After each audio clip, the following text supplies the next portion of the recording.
Welcome back students. तो आज हमारा टॉपिक जो हुआ एंट्रोपी। एंट्रोपी बहुत ही इंपॉर्टेंट कंसेप्ट है केमिकल पॉइंट ऑफ व्यू से। केमिस्ट्री के हिसाब से केमिकल रिएक्शंस को प्रेडिक्ट कर सकते हैं, बहुत सारी रिएक्शंस को, प्रोसेस को प्रेडिक्ट कर सकते हैं।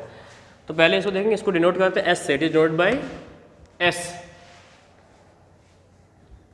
तो एंट्रोपी होता क्या है? इट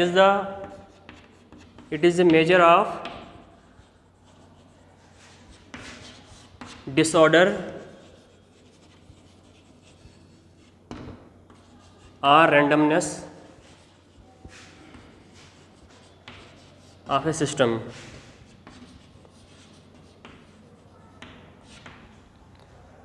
मतलब यह है कि ये किसी भी सिस्टम में कितना डिसऑर्डर है या कितनी रैंडमनेस है, उसको हम इससे डिनोट करते हैं। रैंडमनेस मतलब डिसऑर्डर, मतलब कि जैसे for example solids, liquids, solid,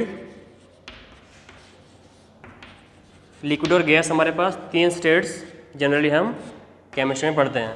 तो सॉलिड में सबसे कम डिसऑर्डर होता है, लिक्विड में उससे ज़्यादा और गैस में सबसे ज़्यादा डिसऑर्डर होता है। तो कहने का मतलब है कि आपके पास जो ज़्यादा गैसियस स्टेट में होगा उसका रैंडमनेस या फिर एंट्रोपी ज़्यादा होगी, जो सॉलिड में होंगे उनकी रैंडमनेस या एंट्रोपी सबसे कम होगी। इसको हम पिक्टोरियल रिप्रेजेंट कर सकते हैं, मतलब जिसमें पार्टिकल्स बहुत स्कैटरिंग होगी, जिनमें इसमें गैस के पार्टिकल्स बहुत दूर दूर हैं, तो यहाँ पर रैंडमनेस या डिसऑर्डर ज़्यादा है। अब देखिए, अगर आपके पास ये गैस है और ये आपके पास लिक्विड है, यहाँ पर रैंडमनेस कम होगी क्योंकि मॉलिक्यूल्स के बीच में इतना मूवमेंट ज़्यादा नहीं है। मैथमेटिकली इसको हम दूसरे हिसाब से देखते हैं, हम इसको फिजिकल इंटरप्रिटेशन पहले देखते हैं। तो जो आपके पास सॉलिड में जो होते हैं पार्टिकल्स बहुत ही नज़दीक होते हैं, बिल्कुल पास, तो यहाँ पर रैंडमनेस सबसे कम होती है। तो रैंडमनेस टेम्परेचर बढ़ने से बढ़ जाती है। रैंडमनेस और entropy S increases with temperature, मतलब टेम्परेचर को आप बढ़ाते हो रैंडमनेस बढ़ जाती है। लेकिन we are not interested in entropy, we are interested in entropy change, delta S. Delta S is more important than S, because delta S ही हम देखते हैं कि थर्मोडायनेमिक प्रोसेस के दौरान एंट्रोपी कम हुई या ज़्यादा हुई। तो इसको मैथमेटिकली कैसे हम शो करते हैं? मान लो आपके पास एक सिस्टम है, उसने रिवर्सिबली हीट को या तो एब्जॉर्ब किया या फिर इमिट किया है। तो रिवर्सिबली मतलब कि एक ऐसा प्रोसेस जिसमें आपके पास सिस्टम इनिशियल और फाइनल स्टेट के बीच में कोई डिफरेंस नहीं रखता है। देयर इज़ नो चेंज, मतलब जो जिस पाथ से आप गए उसी पाथ से वापस भी आए हैं। तो मैथमेटिकली इसको हम कैसे रिप्रेजेंट करते हैं एंट्रोपी को? Entropy is equal to Q reversible upon temperature.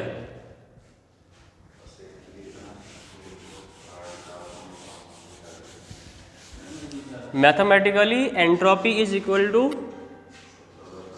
Heat absorbed और इमिट रिवर्सिबली अपॉन टेम्परेचर। लेकिन delta S is equal to delta H upon delta T. तो इसका यूनिट क्या बनता है? जूल पर केल्विन पर मोल, क्योंकि हम केमिस्ट्री में हमेशा मोल का यूज़ करते हैं। जूल पर केल्विन पर मोल, ठीक है।